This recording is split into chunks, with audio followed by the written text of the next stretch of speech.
Bismillahirrahmanirrahim. Para pemirsa yang dirahmati Allah, pada perjumpaan kita kali ini kami akan menyajikan kajian dari Kiai Haji Mukhlason Rosyid. Marilah kita simak bersama-sama. Ila hadratin Nabil Mustafa Rasulillahi sallallahu alaihi wasallam wa ala alihi wa azwajihi wa dzurriyyatihi wa qarabatihi wa ali baitihi wa ashabil kiram wa ila jami'il anbiya wal mursalin wal awliya wasyuhada was salihin wat tabi'ina tabi'ina salihina ila yaumiddin, khususan ila jami'i masayikhi ila muntahum wa syekh ibnu Abdullah wa furu'ihi wa usulihi wa masyayikhihi wa ahli baitihi wa talamitihi wa ila abaina wa ummatina wa azdadina wa masyayikhina wa auladina wa azwajina wa dzurriyyatina wa ahli baitina wa jami'i man tabi'ana khususan jami'il arwah fi hadil majlis wa ghairuhum lahumul fatihah.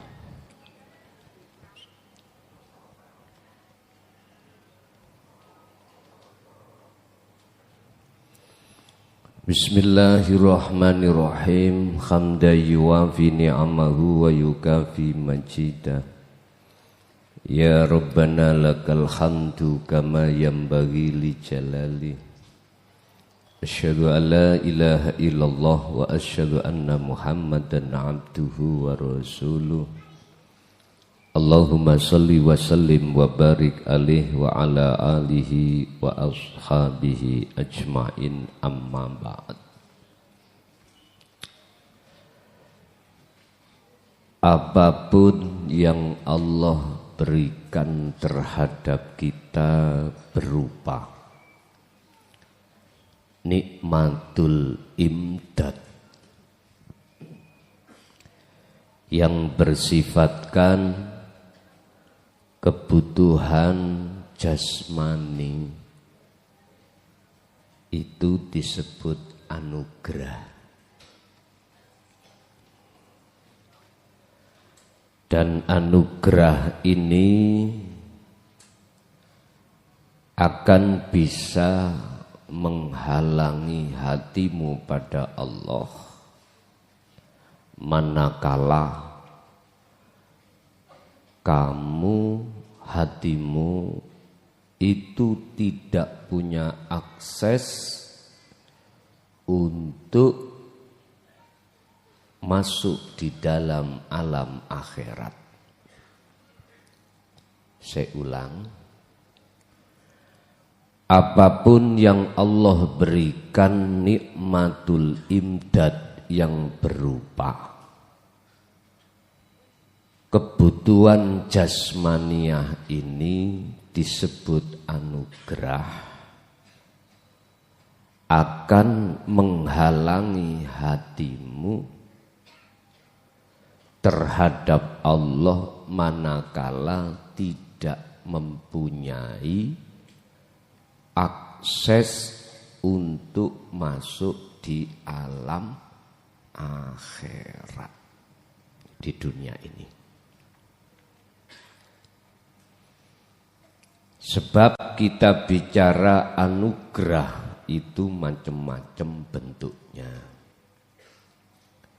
Pertama, anugerah yang berbentuk kebutuhan jasmani. Yang kedua, bisa jadi anugerah berbentuk laku zahir di dalam atau di atas jalan taat. Sama. Jalan taat miturut jasmani itu akan bisa menghalangi hatimu terhadap Allah manakala tidak punya akses masuk di dalam alam akhirat. Sama. Apa yang dimaksud akses menuju masuk di dalam alam akhirat? Ini nanti sebagai jawaban anugerah yang paling mahal.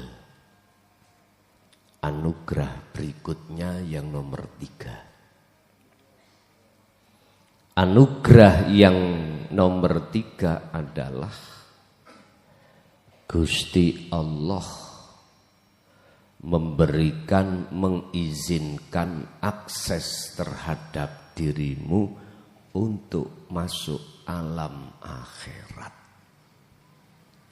Liman kana yarjullaha wal yaumal akhirah, yaitu hati seseorang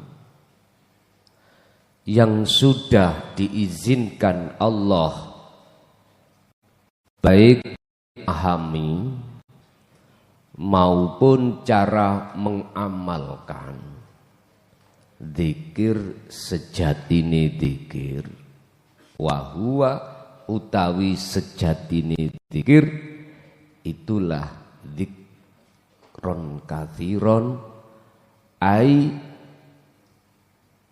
wahwa adzikru bisiril asrar. Dan zikir ini kita akui selama sehabis zaman khalifah jarang para masyayikh membukanya. Dengan zikir tersebut maka ketika saat Allah kasih anugerah baik yang pertama kedua, tidak akan menjadikan terhalangnya hatimu pada Allah. Sehingga hati seseorang yang sudah ada di sini akan bisa masuk ke alam akhirat. Tidak mudah dalam hati seseorang ada rasa rindu, ada rasa cinta terhadap Allahnya. Justru yang banyak rasa rindu, rasa cinta, rasa keinginan selalu bertemu selain Allah yang disebut syahwatud dunia. Berkenaan dengan hal ini, malam hari ini kita akan membahas makalah 134 terkait anugerah. Qala musannifu rahimahullah idza arada tatkalane ngersakake sapa Allah ayudhira ing yen to nyatakake sapa Allah fadlahu ing anugrahi Allah alaika ing atase sira ya khalaqa mongko agawe sapa Gusti Allah wa nasaba lan bangsaake sapa Allah ilaika maring sira. Ketika Allah menyatakan dan memberikan anugerah yang dimaksud di sini adalah anugerah, mohon maaf, baik yang pertama, kedua, lebih-lebih yang ketiga terhadap Anda. Maka Gusti Allah khalaqa wa nasaba ilaika, bangsaake seakan-akan yang bisa melihat Allah adalah dirimu. Bangsaake seakan-akan yang melakukan anugerah taat itu Anda. Mbangsaake seakan-akan yang memiliki anugerah kebutuhan jasmaniah itu Anda. Tapi sejatinya baik yang memiliki atau yang melakukan adalah hidup di dalam dirimu. Inna sholati wa nusuki wa mahyaya wa mamati iku lillahi rabbil ngalamin. Sesungguhnya sholat ingsun koyoke wanusuki lan ngibadah ingsun koyoke wa mahyaya lan hidup ingsun koyoke wa mamati yang menguasai kematian ingsun makhluk koyoke sebetulnya iku lillahi kagungane Allah Rabbil ngalamina pangeran kang nguasai alam kabeh. Sesungguhnya salatku ngibadah mati uripku iku yang memiliki adalah Allah. Lillahi iku bisa diartikan yang menguasai, yang menggerakkan dan lain sebagainya. Cuman yang menjadi pertanyaan Anda menjadi bingung, wama mati mosok si Gusti Allah mati. Makanya tadi saya katakan lillahi iku bisa kau artikan yang menguasai dalam baik kematian jasmani maupun rohani.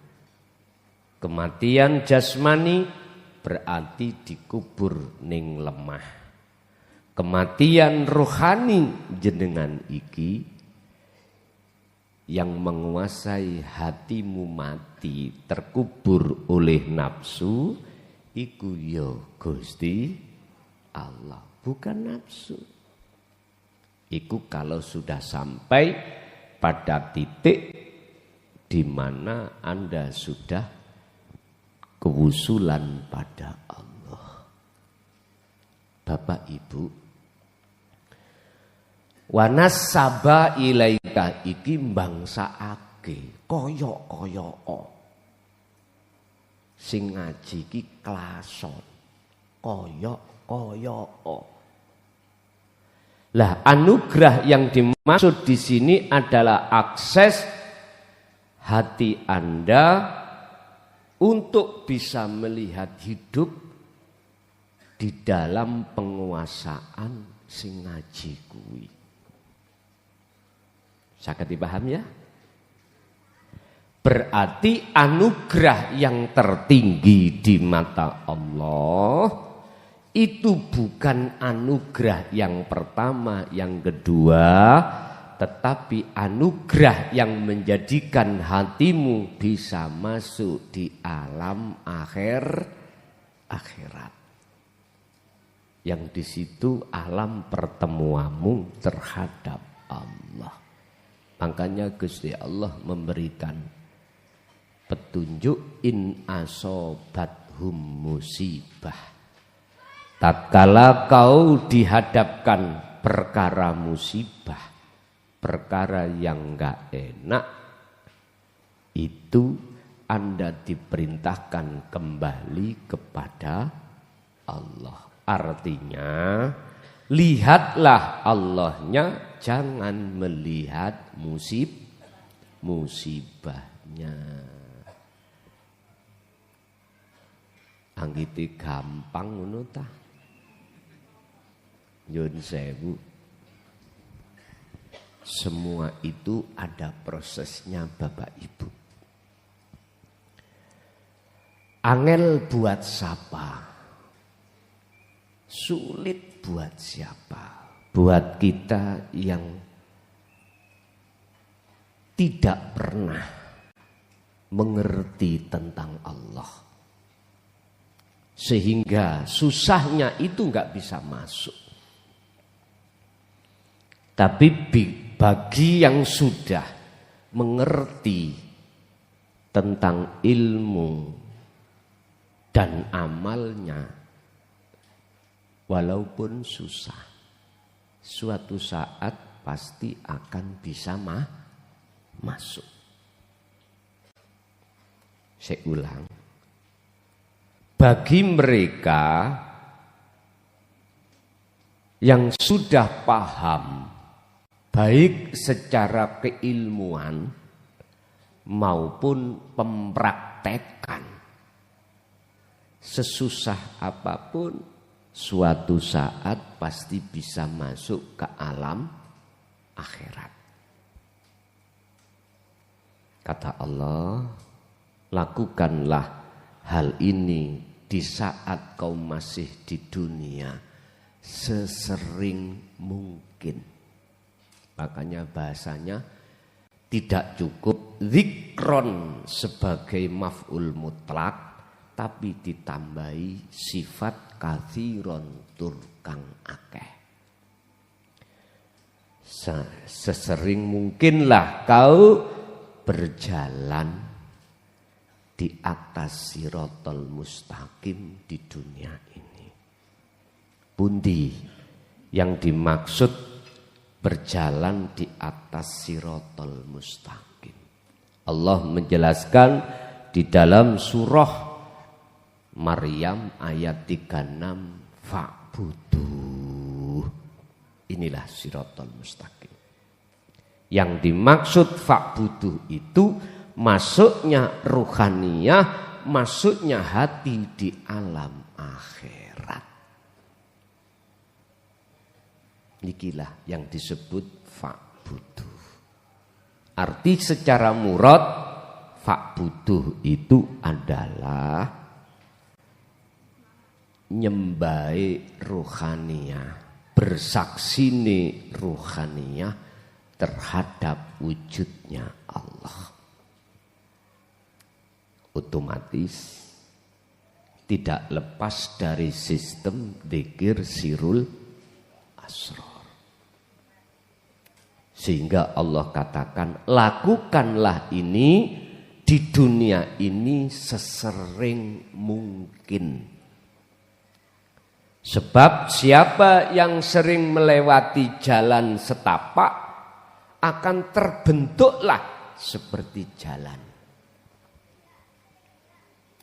Yun sewu, anggap aja dari pasar ke sini itu ilalang semuanya. Tapi ketika saat Anda sering lewati, kau injak-injak alang-alang itu, akan terbentuklah jalan setapak. Padahal dulunya itu alang ilalang. Apalagi kau mau untuk membabati. Apa bahasa Indonesia membabati alang-alang? Memotong, membersihkan alang-alang itu, lalu kau aspal, akhirnya tambah nyaman jalanmu. Mana yang disebut jalan dan wasilah? Itulah Bapak Ibu, mohon maaf, yang disebut ibadah murni dan atau tidak murni. Ini bagi ahli syuhud, Anda yang sudah faham baik secara keilmuan maupun pengamalannya, mudah untuk dibikin satu wasilah jalan untuk bertemu Allah. Tapi tidak akan pernah mudah alias nggak bisa sama sekali bagi kita yang ahli hijab untuk dijadikan sebagai wasilah bertemu Allah. Karena nggak punya akses. Kalau nggak percaya Anda, nggak usah bicara orang lain. Sejarah kita sendiri. Sa'alim alimo opo ilmu dohirmu. Jikalau tidak punya akses yang nomor 3, nggak akan bisa ketemu Allah. Ketika Anda walaupun lewat jalan umum yang kumaksud ibadah murni, nggak bisa. Kau alim ilmu Qur'annya, alim ilmu hadisnya, alim ilmu fikihnya, alim ilmu balaghah manteknya, alim ilmu alatnya, nggak akan bisa jadi jaminan Anda untuk bisa masuk ke alam akhir. Karena apa? Anugerah yang nomor 1 dan nomor 2 ini bukan akses Anda untuk membuka alam akhirat. Nggak bisa. Kita buka-bukaan aja dalam hati. Bisakah kita waktu itu melakukan sholat bertemu Allah? Nggak bisa. Sing ketemu ning ati iki adalah syahwatud dunia. Kata anak Surabaya, syahwatud dunia itu namanya bokong.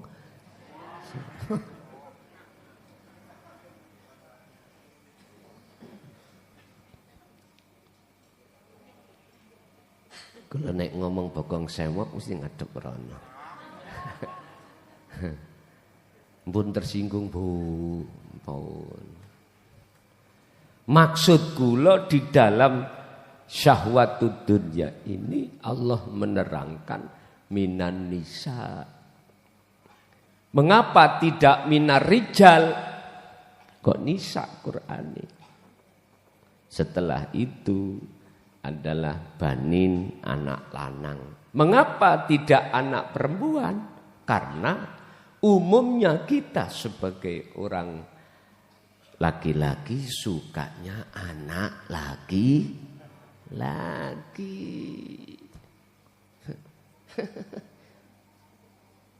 Mengapa tadi kok minan nisa ayatnya tidak minarijal? Sebab bentuke wong lanang kaya apa gak iso mrangsangi. Wong wedok iku nyun sewu. Nek miturut fikih semuanya aurat. Aurat. Bahkan suaranya pun aurat. Kecuali wajah iki dengan 2 telapak tangan. Ini bukan lagi fikih. Semua aurat, Pak Bu. Artinya wong lanang yang normal nek ndelok wong wedok nyun sewu lah ya. Normal lho aku ngomong normal. Mesti syahwat. Kecuali yang tidak normal. Allah. Hal itu enggak penting. Didatangkan atau tidak oleh Allah enggak penting. Ngalim dohir atau tidak itu gak penting. Sugih melarat pangkat atau tidak, punya jabatan atau tidak, itu gak penting. Miturut anugerah sing nomor 3. Gusti Allah gak nekakno anugerah yang pertama dan atau yang kedua itu ora penting. Sing penting adalah bagaimana ketika saat anugerah pertama dan kedua Allah datakan sebagai fitnatun i'lamu annama amwalukum wa auladukum fitnah, sebagai ujian. Di situ Anda bisa bertemu Allah. Otomatis harus punya akses dzikir sirul asror untuk bertemu Allah. Wis iki gak bisa ditawar. Gak bisa ditawar. Oleh sebab itu saya nasihati panjenengan sing merasa sudah punya pengikut di dalam seluruh thariqah. Ngapunten, berarti ini sedaya mursyid, ya, khusus. Anda harus menciptakan atau memudahkan jamaatmu untuk mendapatkan akses tadi. Jikalau tidak, lereno dadi mursyid. Lereno. Malulah kita pada Allah. Malu. Malulah kita pada Allah. Sebab anugerah yang ada 1 dan 2 itu Bapak Ibu. Tadi saya katakan. Bisa akan menghalangi ruhaniyah kita pada Allah. Jikalau tidak punya akses anugerah yang nomor 3. Golek ono. Carilah sampak meripat mecicil di dalam hikam secara tertulis anugerah ketiga. Ora bakal ketemu. Sebab anugerah itu dengan sendirinya Allah berikan pada hamba yang dikehendaki. Janganlah wahai manusia kau ukur seseorang dekat, merasa dekat dan sudah bertemu Allah itu dengan kekaromahannya. Jangan. Itu bukan ukuran. Dan itu bukan salah satu di antara tanda-tanda orang ini sudah memegang sirul asor. Bukan. Kalau kita melihat dalam Al-Quran, tanda-tanda mereka yang sudah betul-betul membawa akses adalah amanu wattaqau. Alladzina amanu wattaqau. Yunus, surat Yunus ayat 63. Iki tanda-tandanya. Amanu yang dimaksud di sini bukan di lisan saja. Amanu yang dimaksud di sini bukan nurul iman, tapi amanu yang di sini adalah sudah sampai pada hakul iman. Atau dalam bahasa ihsan. Niki amanu. Lah amanu yang sudah dimaksud di sini sudah tertanam ihsan di dalam diri Anda. Wattaqau, artinya wattaqau adalah makrifat. Ilmu, amal, istiqomah selalu berkumandang setiap ibadah murni dan tidak murni. Sehingga Allah tulis di dalam Al-Quran derajat sing paling tinggi ing ngersane Allah adalah takwa. Inna akramakum indallahi atqakum. Pun selesai. Kalau seperti ini, tolong kasihkanlah terhadap setiap jamaahmu, pengikutmu. Biar mereka ini tidak muter-muter. Biar mereka itu lekas bisa bertemu Allah. Karena saya lihat Pak Bu ketika saat ngaji di tengah-tengah thariqah, minim umurnya 50. Ono sing 70. Gak lanang gak tuwek. Gak lanang gak tuwek. Gak lanang gak gak wedok, gak laki, gak perempuan ketika saya masuk terhadap saudara-saudara saya di dalam thariqah. Itu kebanyakan umur 50 ke atas. Mesake, kasihan. Mereka muter-muter di dalam dunia mukasyafah. Berikanlah akses, terangkanlah akses lewat kepahaman ilmu, yang ilmu itu tidak keluar dari maksud wukuf kolbi, mandeke ati untuk tidak bahas selain Allah. Berarti hanya bahas ilmu-ilmu tentang rahasianya Allah. Khusus seruan saya terhadap para mursyid di thariqah, tolong bukalah akses terhadap semua jamaah panjenengan masing-masing supaya beliau-beliau itu yang umurnya sudah kedaluwarsa. Apa kedaluwarsa itu? Efayet sudah terlalu bau lemah sudah. Ya dah, mesake. Biar dia itu ada perkembangan rindu hati bertemu Allah, betul-betul itu terlaksana di dunia. Atau dalam arti betul-betul dia rohaniyahnya itu bisa masuk ke alam akhirat.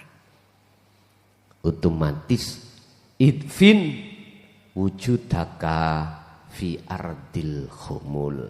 Wajib si hamba tadi menenggelamkan, meniadakan keakuan makhluk ya di dalam bumi kesunyian. Artinya biar mereka itu dengan mudah untuk tidak ngaku. Bon, wonten mawon, gak akeh-akeh.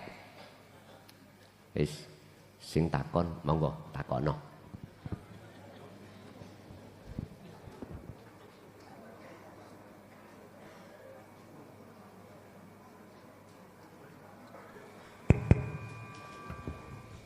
Assalamualaikum warahmatullahi wabarakatuh.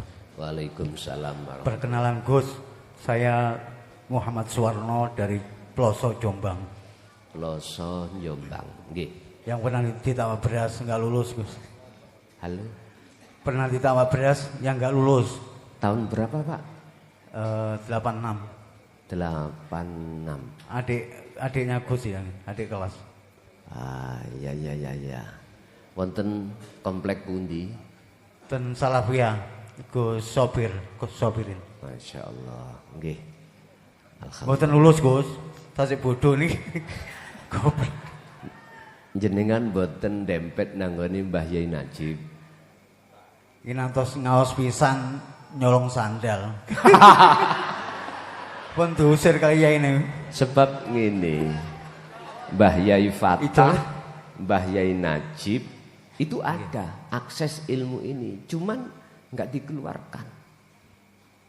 Beliau itu sing gelem merapat, niku dibuka, tapi pribadi, tapi bahasanya kinayah. Contohnya kula tenggone Mbah Yai Najib, pesene Abah biyen kula ngoten, dempetono beliaunya. Wis dengan cara apapun nggih kula lakukan. Ya apa sekirane dadi tukang pijete. Lha ngoten lho. Lho elek-elek ngene, kula niki turunane tukang pijet lho, Bu. Lho, mbok kula niki dukun bayi. Lho estu dukun bayi. Asline ngelmune turun teng kula. Tapi kula angen-angen mosok sih aku nulungi wong, Mbak. Wah bahaya jadi arek. Gak bahaya dah ngoten. Nggih, monggo dilanjut. Nggih, pernah ngaji di Jaya Jamal cuma masih bingung Gus. Sanepan semua sanepan. Waktu beliau wonten tenggene Ringin Contong. Tenggene Sama beras. Sambong. Sama beras pondok. Loh, beliau Muhib. waktu ada di tambak beras Muhibin nggih. Ya, nggih. Itu apakah beliau sudah membahas tasawuf? Tasawuf Al-Hikam. Oh, Cuma saya bingung.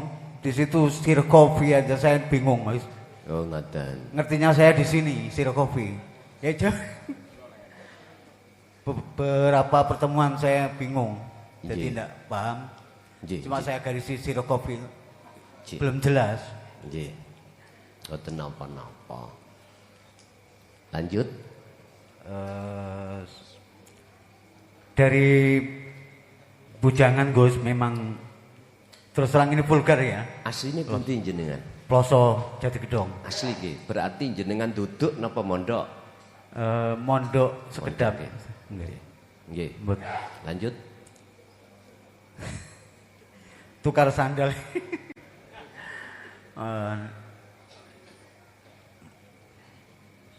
Dari apa? Bujangan Nggih. saya mencari guru akhirat, Gus. Nggih. Mulai terbukanya alam mukasyafah itu. Nggih. Ketemu malaikat, ketemu jin, ketemu Wow. semua. Wow. Kanjeng Nabi ketemu Gus. Nggih. Ya itu kan Nabi. Tapi tak kira itu sudah surga, Gus. Tiap hari bisa ketemu Nabi. Kita melihat, tapi dari belakang kita. Nggih. Tiap hari Nabi sholat, Nabi sujud, Nabi zikir. Nggih. Kelihatan, masa ini sudah surga. Nggih. Malaikat terbang kita tahu, kan alam mukasyafah, Gus ya. Nggih. Nggih, terus terakhir kalau saged tanglet nggih. di antara beberapa alam yang Allah perlihatkan terhadap jenengan makhluk gaib makhluk satu sing kula tanglet pernah ketemu Nabi Idris Dereng. Oh ngoten. Sebab nek ketemu kula takoki sandalan napa mboten. Nggih, lanjut. Terakhir sebelum corona, Gus, saya sowan di Ampel. Waktu itu istri saya Surabaya, Dek, kita pulang ke Jombang aja, pamit Mbak Sunan Ampel. Di Ampel kita melihat dari namanya alam mukasyafah ya, kita melihat dari hati ini. Kita pamit Mbak Ampel, Mbak, kula badhe mantuk ten Jombang boyong. Terus Mbak Ampel, sik le, enten le. Di situ saya dikasih kunci kecil putih. Kunci kecil putih. Saya kan belum ngerti silul asol, Gus. Jadi saya mengartikan la ilaha illallah. Saya rundingan sama istri saya, Dek, Mbak Ampel ini ngasih saro. Bingung juga. Kok semua sanepan semua, Gus. Terus saya artikan gitu, saya kan belum kenal Gus. Jadi saya bingung sendiri, terus bingung. Terus saya melihat YouTube kok Gus Mukhlason ngaji, kok ada kecocokan masuk. Tahun Ramadan 2003 saya ikut Baiat live, Gus. Ya, sampai sekarang dikit-dikit saya agak paham. Alhamdulillah. Yang saya tanyakan, Gus, semua alam mukasyafah itu sebelum kita mengenal Sirul Asror, terus saya mengenal Sirul Asror, semua tertutup. Tidak bisa melihat apa-apa, Gus, kecuali kalau Allah menghendaki aja. Biasanya kita melihat malaikat terbang, apapun bisa ya. Kanjeng Nabi pun. Nah, terakhir saya minta syafaat, Gus. Nah, saya ingat Kanjeng Nabi, saya minta syafaat, langsung jawab, Gus. Kanjeng Nabi, kula nyambut gawe kok sorot. Dagangan rugi. Jualan di pasar tembok Surabaya itu udah mulai rame, Gus. Coba Satpol PP hancur lagi. Terus saya bingung, saya ngadu ke Allah juga, malu. Kanjeng Nabi minta syafaatnya. Saya minta syafaat, Kok gak sorot terus? Insya Allah kan Nabi bilang, syafaatku untuk ummati, bilang gitu bos. Bukan untuk perseorangan, bukan untuk keluarga, tapi ummati bilang gitu. Cukup sekian Gus, mohon dijelaskan. Assalamualaikum warahmatullahi wabarakatuh. Waalaikumsalam warahmatullahi wabarakatuh. Kaifa yutasawwaru ayyah jubahu syai'un wa huwa alladhi dhahara fi kulli syai'in. Apa mungkin Gusti Allah iku bisa ditutupi oleh sesuatu? Sesuatu itu berarti selain Allah, termasuk kasaf, makhluk-makhluk di dalam kasaf. Sementara wahuwa alladzi dzahara, sedangkan wujud nyatane Allah itu pada diri sesuatu. Jawabannya orang-orang yang sudah membawa anugerah yang ketiga, ya gak mungkin. Saya ulang. Apa mungkin Allah itu bisa ditutupi sesuatu terhadap basiroh panjenengan, hati jenengan? Lah wong Gusti Allah iku nyoto di dalam sesuatu. Bagi ahli suhud jawabannya enggak mungkin. Karena sesuatu yang di mata Allah ini sudah tidak ada. Makanya jangan heran kalau jenengan sudah diizinkan Allah, disematkan Allah anugerah yang nomor 3, yang paling mulia di mata Allah, akhirnya selain Allah itu sudah tidak tampak, sudah tidak ada. Jangan heran, memang begitu. Kecuali jenengan dulu sebelum Allah kasih anugerah yang nomor 3, kunci akses untuk masuk di dalam alam akhirat, belum jenengan dapatkan, otomatis makalah niki wau ya mungkin. Loh kok bisa Allah bisa ditutupi sesuatu? Karena basiroh kita itu yang nyata bukan Allahnya, yang nyata iku makhluknya. Contoh, bagi ahli hijab mesti beriman dan menuduh apa makalah pitutur yang muncul dari diri saya mesti berkata dan beriman mukhlason. Itu pasti. Sumbernya ikut teko mukhlason. Aku tahu sendiri, melihat sendiri, jejak digital, lihatanlah nanggone YouTube. Lho ya, klason toh? Begitu. Oke, ahli hijab maklumono. Orang yang matanya buta terus berjalan nawatap leneng, ya maklum karena tidak tahu di depan ada leneng.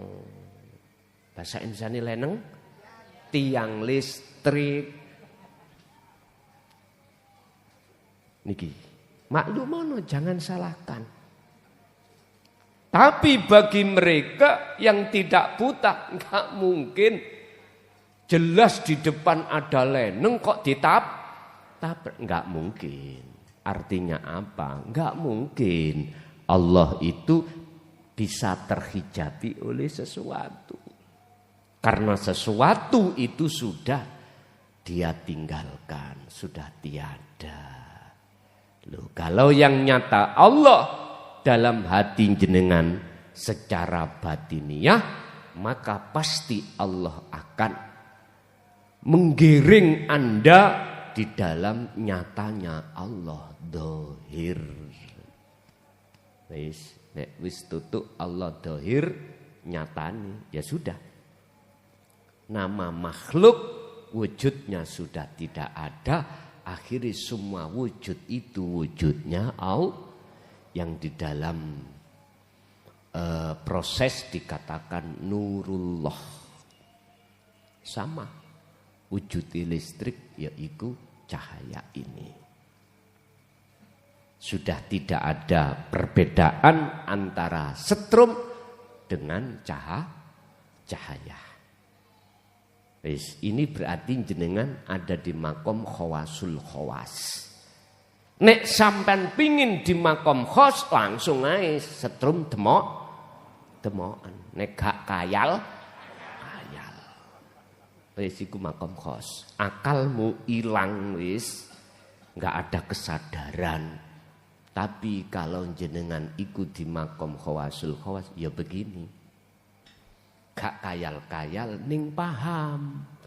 Oh, wujude setrum kalih cahaya sama. Wis sing durung tekan atine ning gunung mbun dipaksa. Engko timbang jenengan nyeleleng. Wis. Oke, nyampe sendiri. Jadi Pak, leres, mengapa kami tidak ditampakkan di dalam alam mukasyafah? Karena jenengan sudah memegang kunci.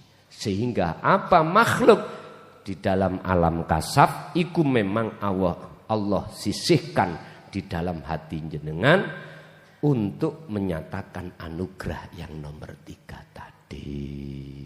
Lanjut.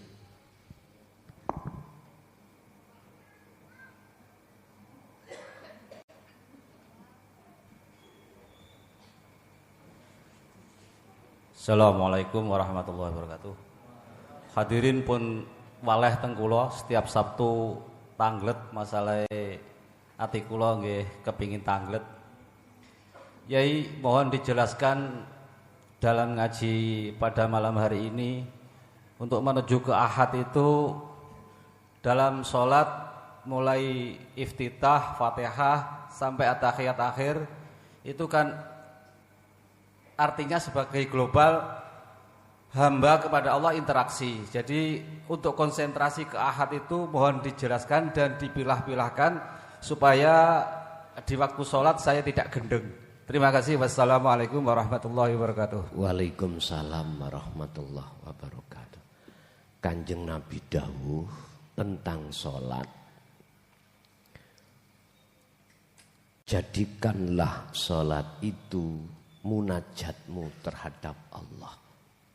Apa munajat? Interaksi Anda untuk bertemu Allah. Di sini ada dua. Ada yang nyaluk gendeng, ada yang tidak gendeng, tapi sama-sama. Jenengan nek kepingin gendeng dari atas ke bawah ngerutuh, jelewop. Sampean nek pingin gak gendeng dari bawah ke atas. Inilah antara perbedaan majdubun dan wasilun, khos dan khawasul khawas. Berhubung yang diminta adalah benra gendeng, akale nek atine mesti gendeng, podo-podo gendenge. Akale ben gak gendeng, biar terus terkontrol. Jenengan iki secara akal iki dapat rakaat berapa, terus sujudnya membaca apa dan lain sebagainya. Begini caranya.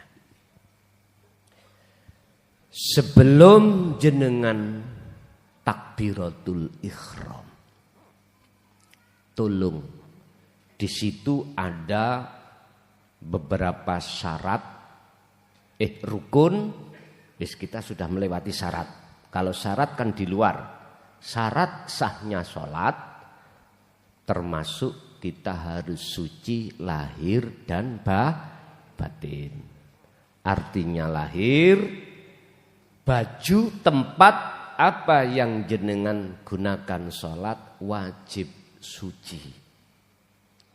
Maksudnya batin tidak mengandung hadas kecil dan hadas besar. Ini adalah syarat sahnya sholat. Kita masuk ke ranah rukun sahnya sholat.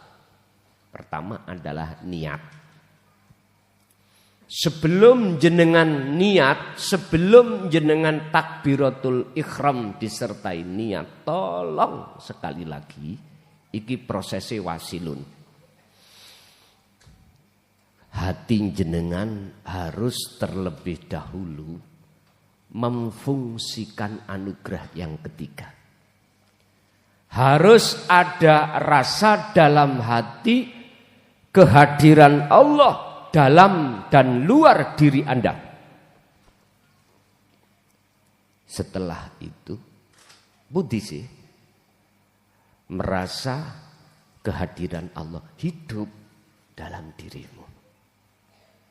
Tekankanlah di dalam hati Anda bahwasanya hidup di dalam dan di luar Anda secara batiniah wujudnya Allah. Itu harus. Entah butuh waktu berapa detik, sak kerso. Bahkan 1 menit, sak kerso. Itu langkah awal. Harus sampai itu. Setelah itu, rukun sahnya sholat secara syar'i adalah niat. Ketika Anda niat, nyun sewu, diakhirkan ada ditutup lillahi ta'ala. Karena Allah. Aku sholat maghrib 3 rakaat krono Allah. Jangan pernah jenengan lepas fungsinya anugerah yang kedua, yang ketiga tadi. Apa? Anda jangan merasa bisa untuk melaksanakan niat ataupun takbiratul ihram. Jangan. Anda harus tetapkan segala apa yang muncul dan timbul di dalam niat mulai takbiratul ihram sampai salam. Bahkan bacaan-bacaan di dalam setiap gerakan. Hatimu jangan kau lepas pengukuhan atau pengifbatan, penetapan. Bahwasannya hidup itulah yang berperan.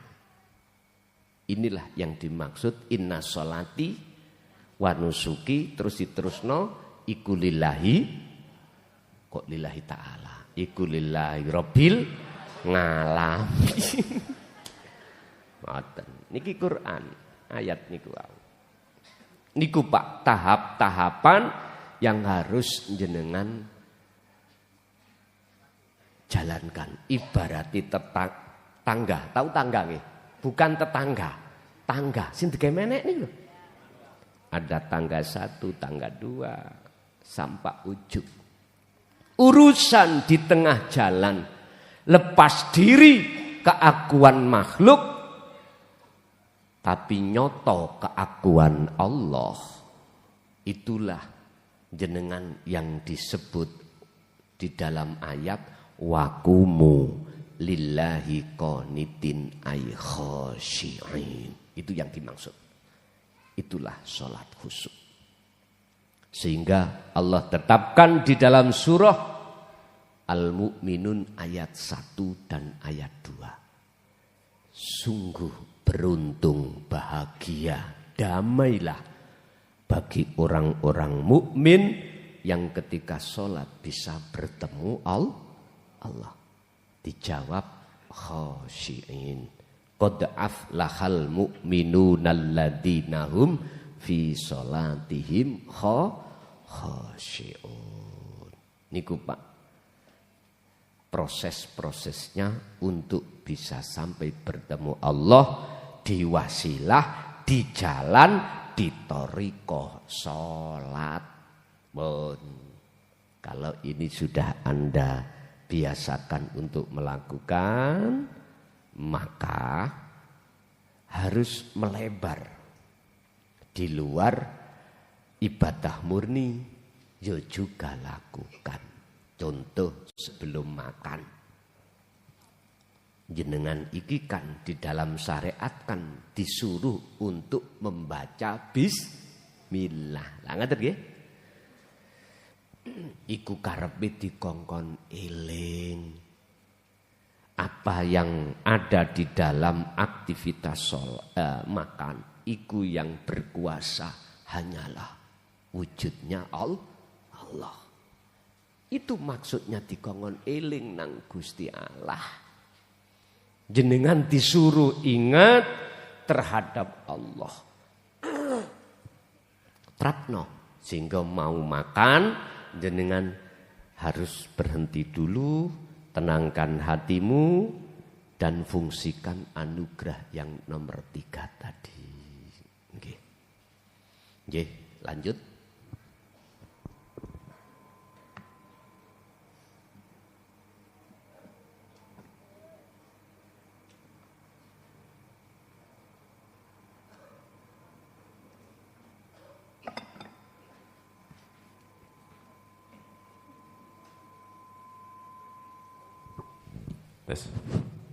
Bismillah, izin Gus.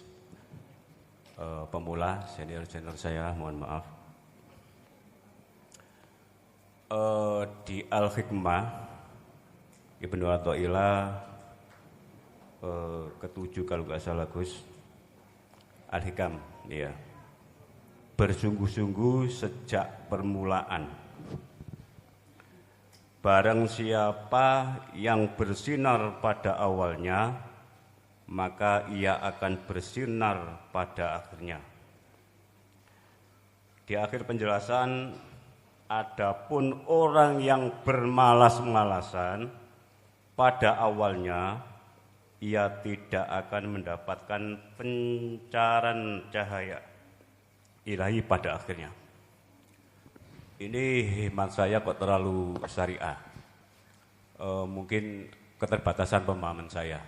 Yang kedua, Gus, soal kematian. Ketika jasad sudah meninggal, ruhnya itu pemahaman saya menuju penerangan dan menuju kegelapan. Kemudian ketika ruh atau jiwa itu masuk ke dalam kecahayaan yang luar biasa, itu apa yang kita nikmati atau apa yang dinikmati ruh.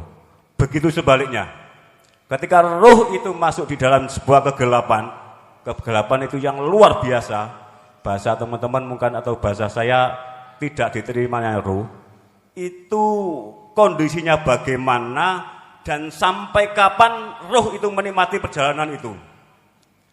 Yang ketiga, saya tadi membaca di sebuah media cetak Jawa Pos, Gus ya.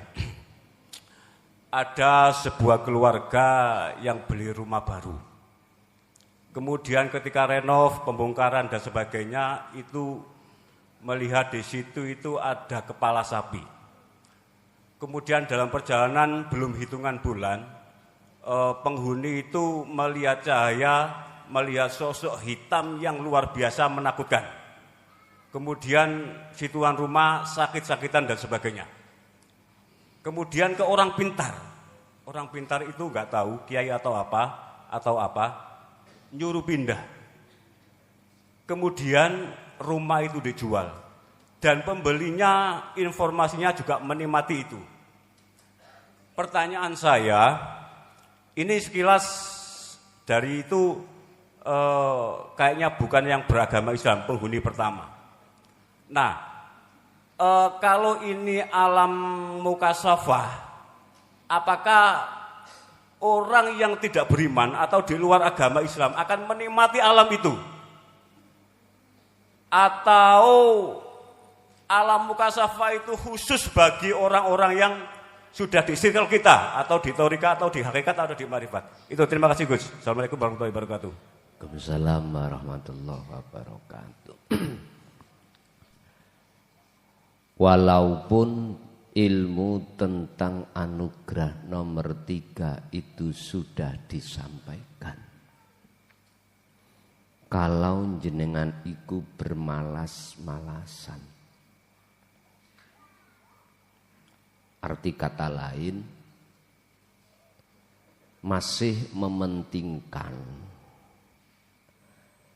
perkara yang ada di muhadharah dan atau di mukasafah, Anda enggak akan pernah hatimu muncul cahaya makrifat, enggak akan pernah. Setinggi apa pemahamanmu ilmu hakikat ini, jikalau kau bermalas-malasan tidak lekas untuk melakukan kholwat, jangan kira Anda itu Allah akan menyalakan nur makrifat dalam hatimu. Jangan, gak bisa. Percaya atau tidak percaya, justru di dalam muhadharah dan mukasyafah menjadi kesombongan hatimu pada Allah. Ini perlu diketahui pada siapapun. Apa bermanfaat mobil yang kuberikan pada dirimu, terus setiap hari kau lus-lus koyok bojo sing wayu, tidak pernah kau naiki, tidak pernah kau gunakan untuk ke pasar, untuk bepergian, sampai zaman akhir hayatmu pun tetap kau tidak akan pernah bisa naik mobil, nggak bisa. Itu logikanya. Anda saya kasih mobil, maksud saya jadikanlah mobil supaya bermanfaat bagaimana? Wong Anda tidak bisa nyetir mobil, tapi kau lus-lus saya bendino, dipipi, dilus-lus, ditutup, dibuka, ditutup, dibuka, tapi nggak tahu kok tumpai, nggak akan manfaat. Sama jenengan punya istri cantik, kok lus-lus, kok buka, kok tutup, kok buka, tapi tidak kau tumpai, kau nikmati, ora iso met.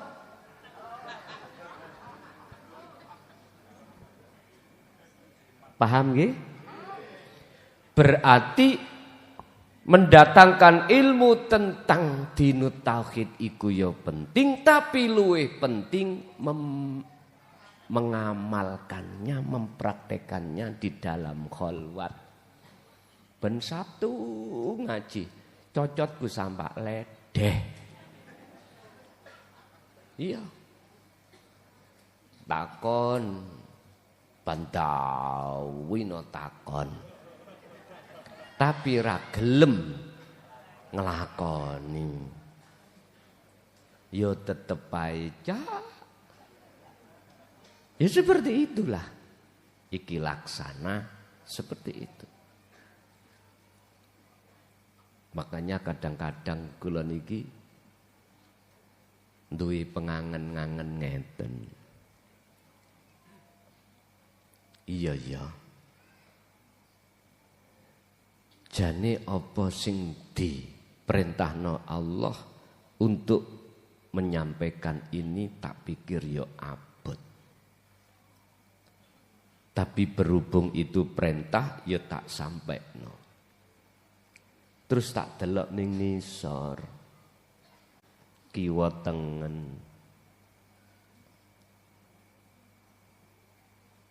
Ada yang tidak mau mempraktekkan. Umpama.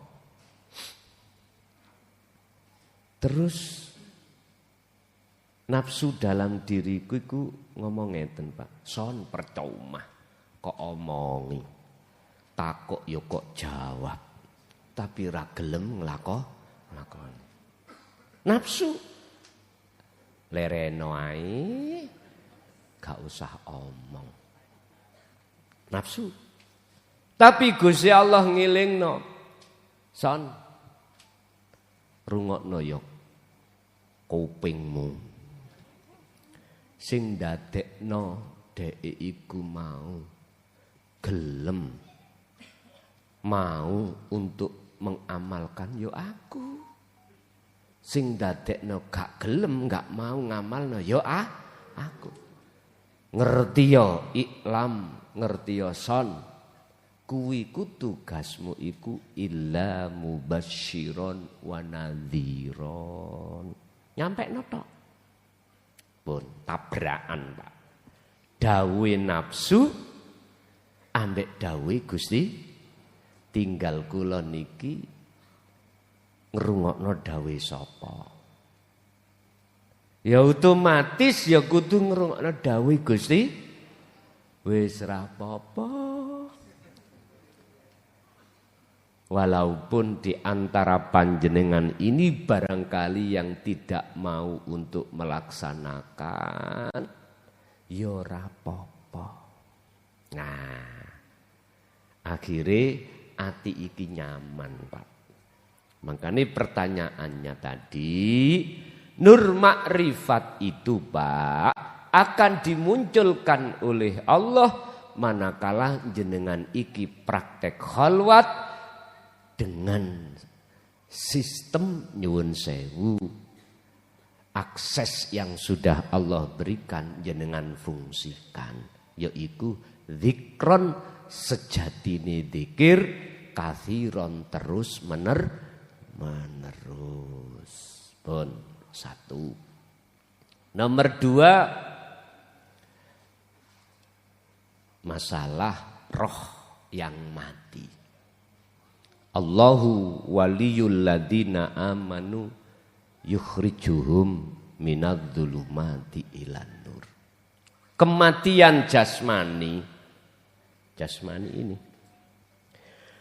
Roh iku akan masuk di dalam 2 alam miturut surat Al-Baqarah 257. Pertama, alam golongan yang terang benderang.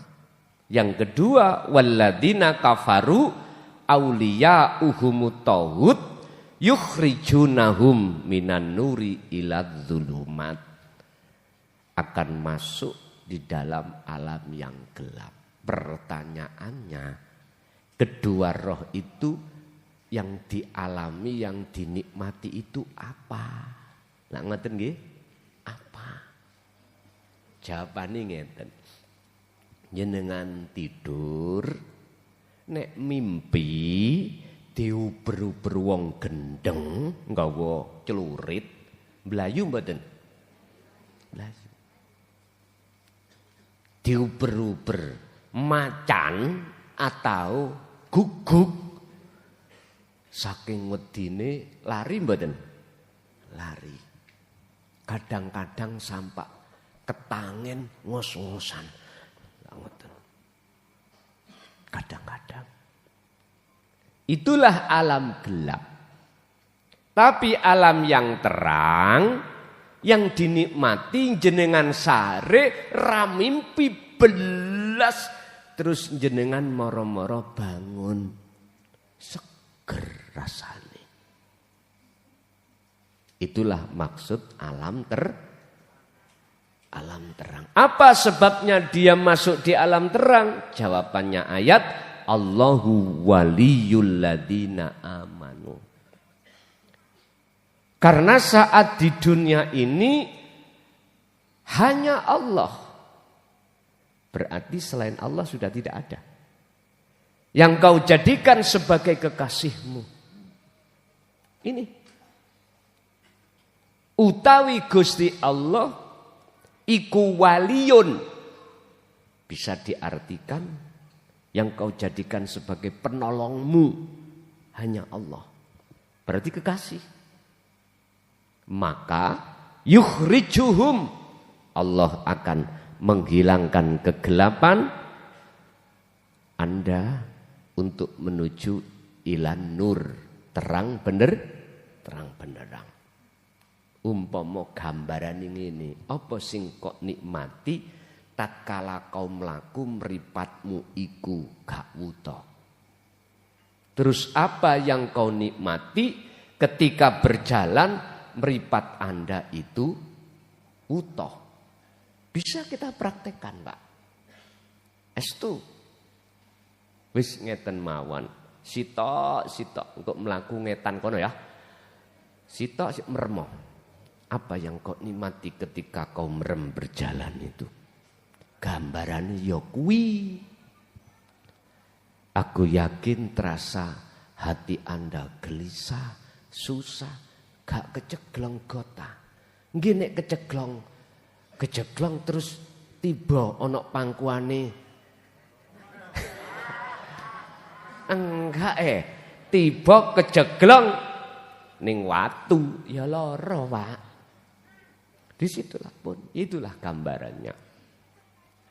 Orang yang hatinya makrifat pada Allah, apa itu sama dengan orang yang makrifat pada selain Allah?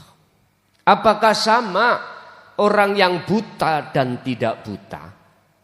Wis, ikut jawabannya seperti itu. Bon, nomor 2. Yang nomor 3. Rumah hantu. Apakah orang-orang yang sudah sampai di musyahadah itu akan mengalami mukasyafah? Belum tentu. Apakah alam mukasyafah itu hanya terjadi pada orang ahli hijab? Memang begitu. Nyun sewu, golongan kita manusia itu, Pak, secara mukhadoroh itu digolongkan Allah dulu. Kita ngomong dohir. Ada jasmaniah ini kita buta. Ada jasmaniah kita tidak secara dohir nih. Ya. Itu bagaimana? Dan ini juga terjadi tidak hanya ahli hijab akan tetapi juga ahli suhud. Ahli suhud itu, Pak, ada yang secara jasmani matanya buta, telinganya tuli, mulutnya bisu. Ada. Tidak hanya ahli hijab tapi ahli suhud juga ada yang seperti ini. Wis. Kedua, tentang mukasyafah. Ahli hijab nyun sewu. Ada juga yang dibukakan hatinya terkait gaibnya makhluk. Ahli suhud pun juga begitu. Cuman khusus ahli suhud dibukakan atau tidak dibukakan itu sudah nggak ada bedanya. Karena ahli suhud itu hanya bersaksi hanya pada Allah, bukan pada selain Allah. Walaupun ahli suhud ini dibukakan hatinya terkait kasyaf ataupun mukhadharah, itu sudah tidak ada bedanya. La farqa bainahuma. Tidak ada bedanya. Tapi ada juga ahli syuhud yang tidak sama sekali dibukakan tentang alam kasyaf. Ada.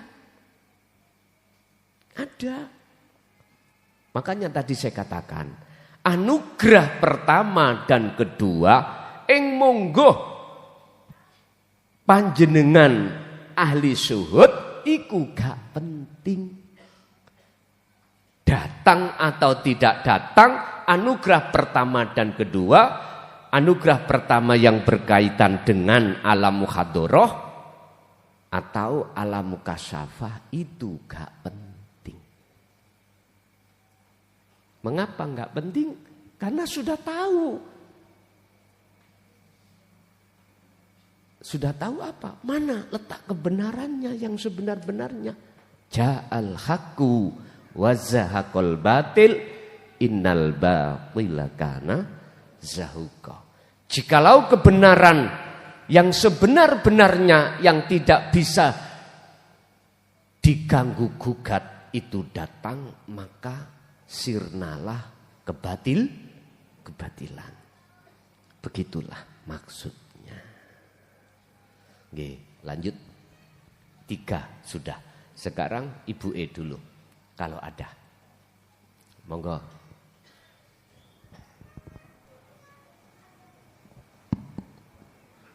Assalamualaikum warahmatullahi wabarakatuh.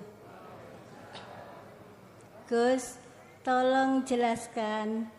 Sewaktu saya kolwat, tiba-tiba ada 5 menit itu macam ditarik atau dihempaskan ke dinding sampai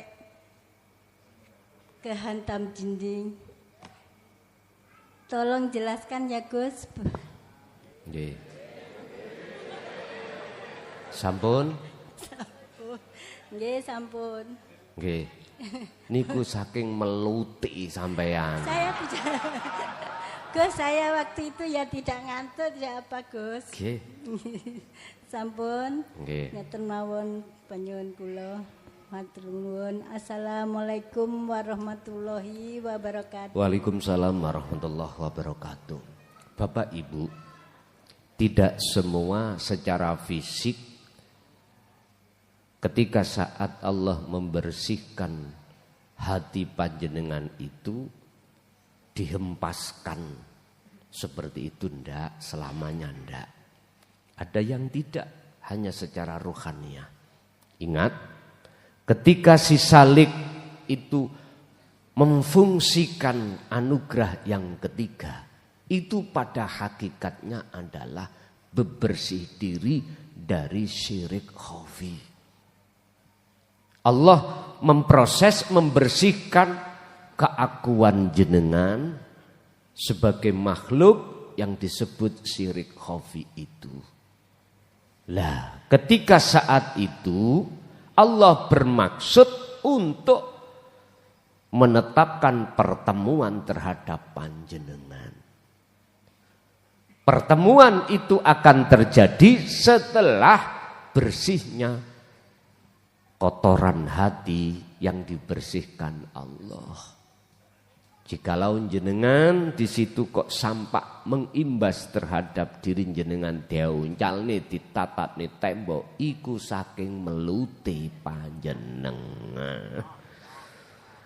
Artine Bu, niku gak penting, yaiku tondo Gusti Allah memproses membersihkan kotoran hati. Mboten Bu, kabeh iku nyene melut nyene. Mboten sampean tok. Kita semuanya sering melut. Tahu melut nggih? Mokong niku lho, mokong. Nggih. Lanjut Ibu E, lain mungkin ada.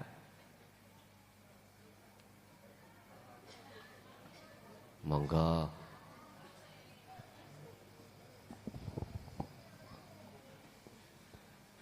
Assalamualaikum warahmatullahi wabarakatuh. Waalaikumsalam warahmatullahi wabarakatuh.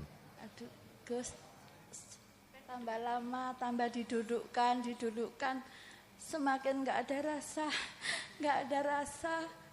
dan tapi kok rasanya itu masih ada rasa nikmat, selalu datang, walaupun divonis sakit, sampai nggak mau ke dokter, tapi kok nggak ada rasa, Gus. Ya wes rasanya itu ingin sendiri. Nggih. Ya, tapi syariat itu kok selalu mengintili, Gus. Apa? Mengikuti, Gus. Meritili. Mengikuti, nggih. Iya. Tapi ikutnya syariat. Sampeyan cedhekaken, Mbah. Tapi ikutnya syariat itu, Gus, kok rasanya nikmat. Nikmatnya itu ya rasa, kok duduk enak, di sana enak. Pengen mimpi, nggak pernah mimpi apa-apa, Gus. Semakin sendiri, kok ketiduran di mana-mana, nggak pernah mimpi, Gus. Terus bangun, tapi syariat itu masih bisa aktivitas. Terus kalau nggak ada rasa, selalu ingin nyendiri. Pertanyaannya, terus pundi Gus? Ngoten mawon. Assalamualaikum warahmatullahi wabarakatuh. Waalaikumsalam warahmatullahi wabarakatuh. Ketika saat seseorang itu berjalan ke arah barat, maka semakin lama arah timur yang tinggalkan. Otomatis. Ketika saat hati itu marek wa ilaihil wasilata, Al-Maidah 35. Marek nang Gusti Allah lewat berbagai jalan, maka hati beliau itu pasti akan dijauhkan dari selain Allah.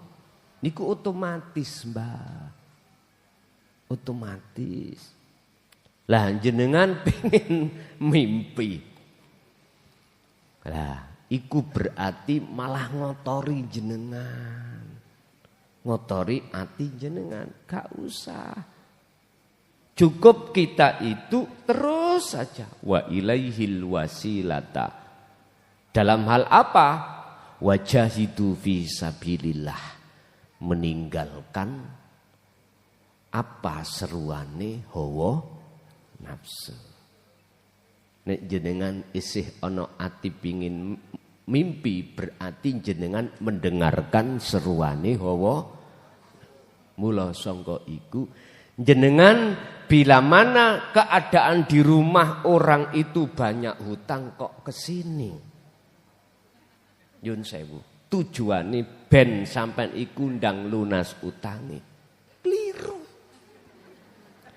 Jenengan dari rumah kok duwe masalah ning keluarga, nyun sewu.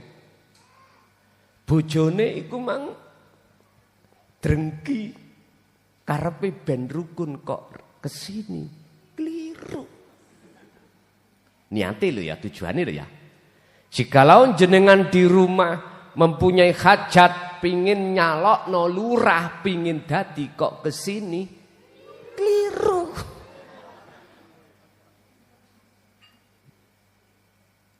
Cukup jenengan nek kesini wa ilaihil wasilata.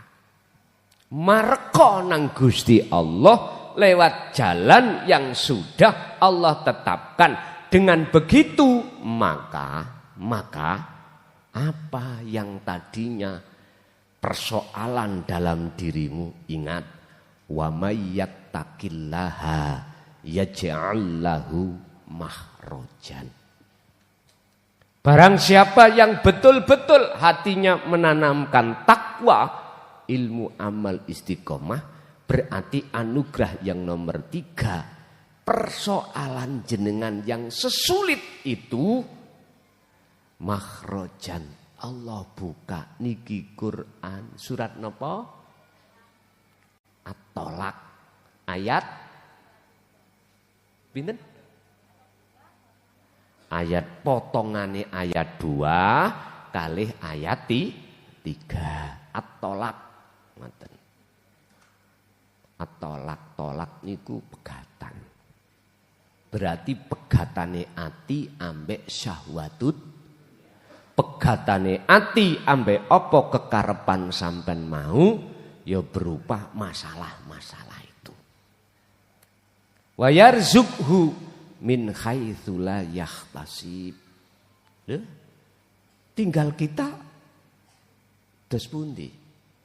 Mencari upo apa mencari tumpeng? Nek jenengan kesini mencari upo, nggih mohon maaf, keliru. Apa sing dimaksud upo?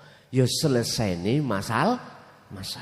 Mestinya Anda kesini ini adalah wa ilaihil wasilah, marek untuk bertemu Allah. Sudahlah, urusan opo wae serahke nang Gusti Allah. Allah.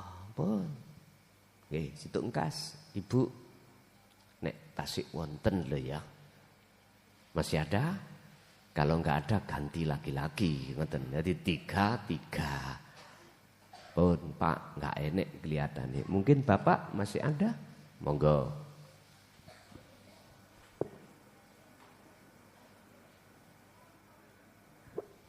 Sami juga enggak ada. Ya wis enggak ada ditutup lah, berapa repot gitu.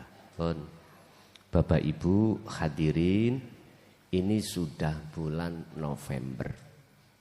Ya. Kita masih ada waktu 2 bulan lagi. Ya. Untuk lekas-lekas kita itu meraih derajat yang paling dhuwur di sisi Allah, yaitu takwa.